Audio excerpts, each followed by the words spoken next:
How important is the summer solstice to Irish paganism? Well, Dagdi Bugus Fáilte. Hi, hello, and welcome. Jon O'Sullivan from the Irish Pagan School. And it is something worth considering because as we record this video for you today, we are approaching summer solstice here in Ireland. Now, when is the summer solstice? It's going to be something we have to talk about for sure, because what a solstice really is, it's a longest day. It's summer solstice is where the day is at its longest. Winter solstice is when the day is at its shortest. And then, of course, we have the equinoxes where day and night are equidistant or equally calculated roughly.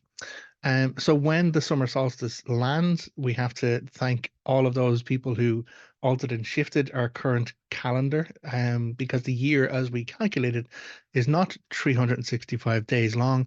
It's 360.25 days long, which is why we have that extra day every 4 years, leap years.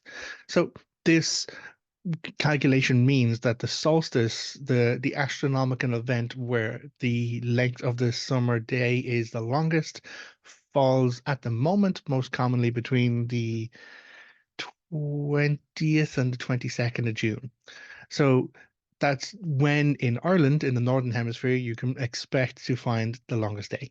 Now, because of the way the hemispheres work on our lovely little globe, or ellipse, because it's technically a little bit elliptical, the Southern Hemisphere has the alternate kind of calculation and timeframes. So I am just speaking for the Northern Hemisphere.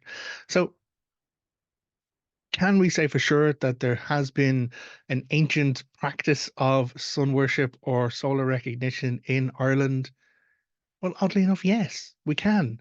All we have to do is look at the archaeology of the landscape of Ireland and the many, many tombs, passage tombs, and like dolmens around that have some form of alignment with celestial bodies. Of course, most famously, there's Newgrange with the winter solstice, but there are other passage tombs around which align with the summer solstice. They are, for the most part, crumbled down or just open now because they have been excavated or weren't preserved as Newgrange was. But there's still an alignment with the sun on the summer solstice. So this means that our ancient ancestors building these passage tombs had some element of recognition of the importance of the return of the sun or the longevity of sunlight in our country of Ireland. Now, how has that come down to us in importance in Irish paganism? Hard to say for sure, because the pagan practice was eradicated pretty much in Ireland. There is no extended tradition. There is no secret handshake bloodline, unending druid culture that existed or was carried out of Ireland and preserved anywhere else in the world. No, we were full on abused and colonized by our next door neighbors, the Britons. Or well, I was told I'm not going to refer to it as Great Britain anymore. So the UK, the hopefully no longer United of Kingdoms. Anyway, I'll park my perspectives there because get back on track, John. Solstice. When we look at solstice kind of activity, then as a pagan, we need to look not at ancient kind of tomes or ancient kind of practices or bloodline practices because those don't exist. But that doesn't mean there isn't carried down traditions culturally speaking. And that is where we find our gold mine. So the summer solstice, if we're looking for more relevant or more close kind of exploration of that, we need to look at what's known as midsummer or the midsummer celebrations in Ireland.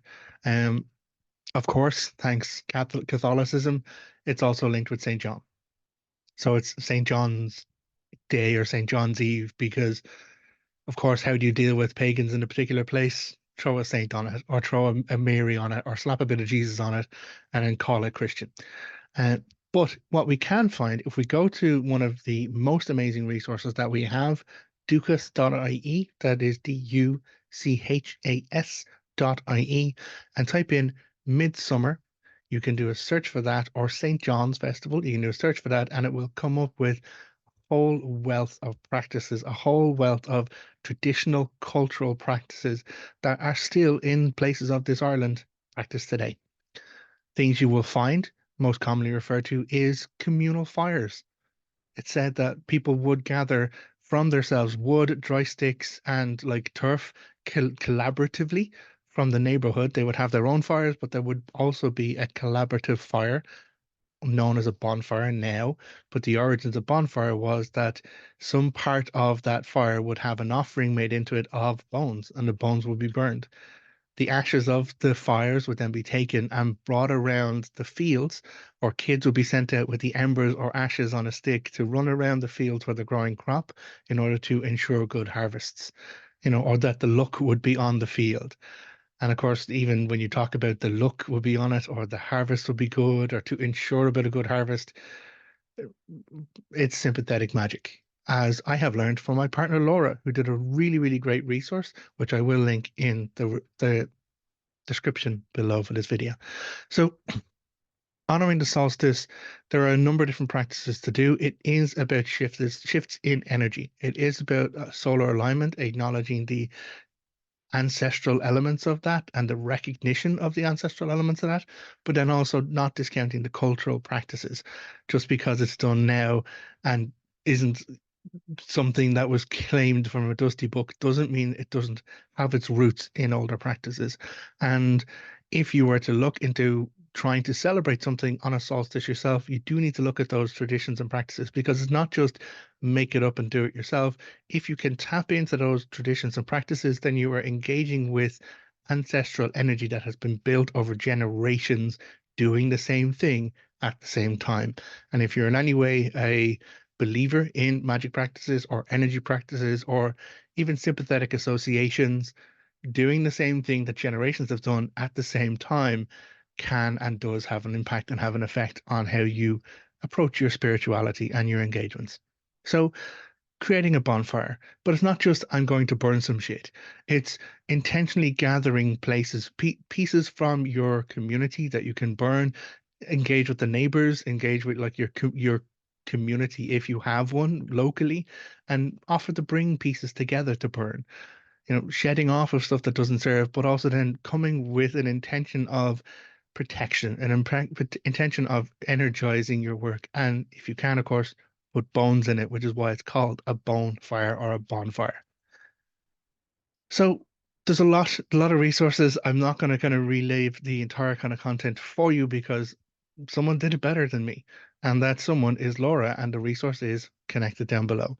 But to answer the question that we started with, yes, the solstices and equinoxes are very significant to our ancient ancestors here in Ireland, and so should be considered significant to your Irish pagan practice.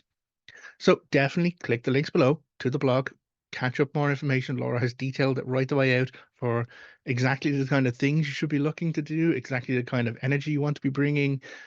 There's almost a step by step build your own kind of Samhain.